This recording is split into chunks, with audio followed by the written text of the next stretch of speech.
As a car drives by you, presses a button, your tires are blown out, and then infamously what happens is you end up in the Missouri River because of the rail on the bridge is pretty low. But I ended up bouncing off that bridge all the way down for a quarter of a mile until I got the car under control, and basically the same thing happened to her. But there were 4 congressional investigations that I was involved with, should we say, that stirred up a lot of crap. I've been written about in the book Defrauding America. I'm named in it.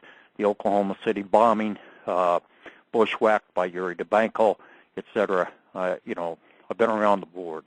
It amazes me, if I may interrupt for 1 second, it's just for a comment. It absolutely amazes me that people have their normal lives and then all of a sudden something like this happens to them and it tends to snowball.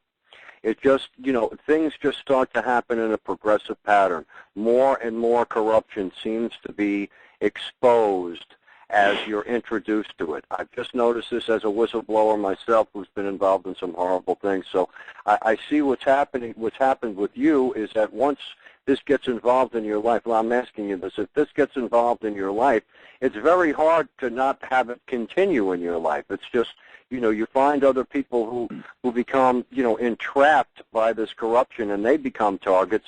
So it becomes necessary to align with with other people that are in this boat, and hopefully something will get done. Is that, does that seem to be the consensus? I mean, well, it does. And in my particular case, it was over my daughter. She's 24 years of age, and I still don't have a relationship with her. Haven't seen her since she was 6 months old.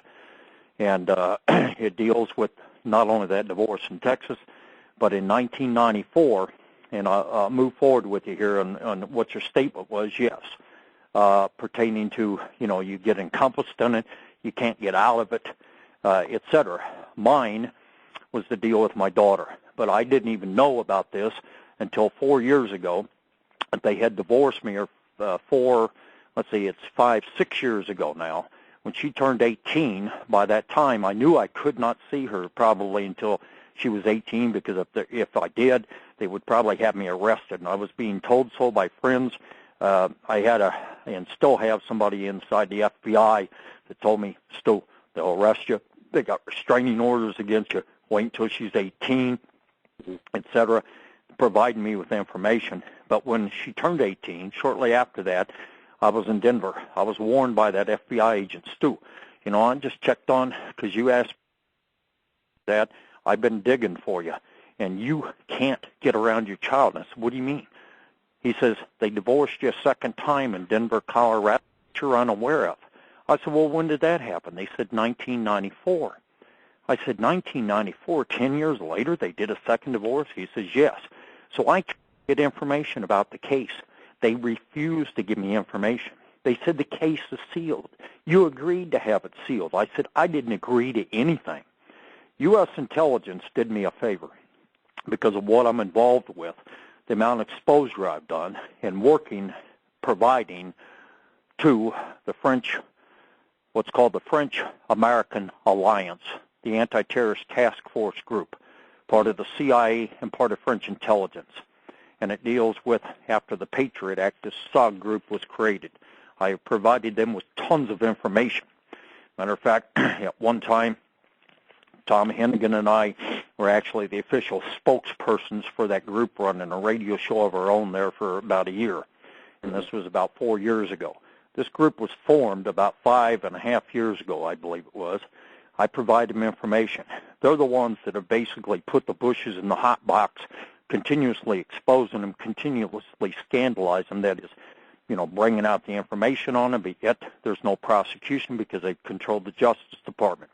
Right. But in the process, my favor back to me for helping them and providing the connections that I had with Leonard Millman and these banks and so forth, which, I don't want to say that I'm the guy that exposed them on the subprime, but I am. And I'll get into that, the details of it. It isn't what people think on the subprime. We'll discuss it. But what they did for me is they investigated through Carol Lamb, the fired United States attorney out of San Diego, which my evidence was presented before the grand jury, including part of the Abramoff connections. and she was after Dusty Fogel and the others in that contract crap with the CIA and the Pentagon. He's been indicted, by the way, and sentenced, is what I understand. But and that tied back to my ex-in-laws, Leonard Millman and Elaine Millman. Mm-hmm. And by giving them certain information, the stuff on subprime and other, they investigated and had the United States Marshals go out and actually talk to my daughter about 4.5 years ago.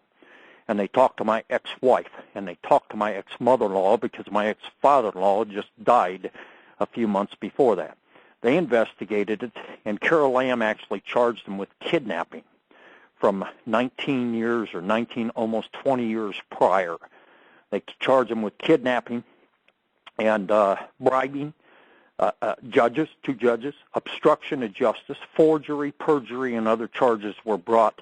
And then she was fired. It was put under seal until these other indictments were to be released. They're still under seal. They're still indicted under seal to be released when we get a clean Justice Department head. And I believe that some things are going to start rolling after Karl Rove doesn't show up on Monday for his hearing that he's supposed to before Conyers over these fired U.S. attorneys. But one of the U.S. attorneys helped me. This was Carol Lamb. And I did not even know that they got a divorce a second time on me in Denver, Colorado, with a lifetime restraining order, with a parental termination for life, with saying that I gave up my daughter for $1.5 million, and stating that they could change her name from Amanda Webb to Amanda Millman, her mother's maiden name. I did not do that. They forged my signature. They did it in front of a judge. They got a judge named White in Denver, Colorado, who was involved, or Brian White and others. They've been indicted under obstruction of justice and frauds upon the court, among other charges. So I'll leave it at that. But in 1991, when they found out that I was the guy stirring up crap, should we say, on Silverado, which my ex-in-laws owned through a company called MDC Holdings, which are the ones that stole all the money through the subprime with AIG, et cetera. When they found out that I was the guy, they issued a warrant for my arrest, an artificial warrant stating that I threatened their lives. I didn't do any such thing. They held me. They chased me first for a year. I hid out. By that time, I came public with Margie Sloan of Time magazine that was working with Peter Bruton as the main researcher. She ended up working with Beatty on the BCCI stuff.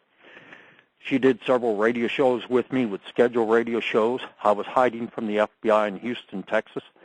And at the time, I went down there, and a friend of mine, should we say, had an apartment he was going to give up. I lived there and paid the apartment until I ran out of money. About the same time I'm running out of money, the FBI knocks on my door. They found me with a satellite after making a phone call to Jack Blum of the Kerry Committee on BCCI, which was a plant on that committee by George Bush. Blum's CIA counsel to George Bush, should we say, when he was CIA director. He was the plant. They put a satellite down, found out my location based on a payphone I made a call from 3.5 blocks away. They tracked me down within just hours and arrested me. They held me. They held me illegally. No arrest to indictments, 30 days. They must turn you loose. They held me for 45 days. First 10 days they tried to starve me, not feeding me, no shower, no nothing. They played those games. They ended up, because they couldn't get me to plead guilty to a quote-unquote a misdemeanor and pay a few $100 fine with a 5-year probation where they would know where I'm at every moment so they could come whack me later, kill me. I didn't agree to that, and I was innocent, and I wanted to prove my innocence, and I figured I could go for a grand jury and then spill my guts on what I knew and get some people indicted. Well, that isn't the way the system works when the crime syndicate controls it. And they had the U.S. Attorney in Denver, Michael Norton, underneath their control. He was a partner with my ex-in-laws. He owned a partnership in an apartment complex. He was the one that brought the charges. Former FBI special agent in charge, Bob Pence of Denver, had taken $1.5 million bribe from my ex-in-laws to cover up things pertaining to all their Denver connections. I have those bribes today. They were laundered through a company called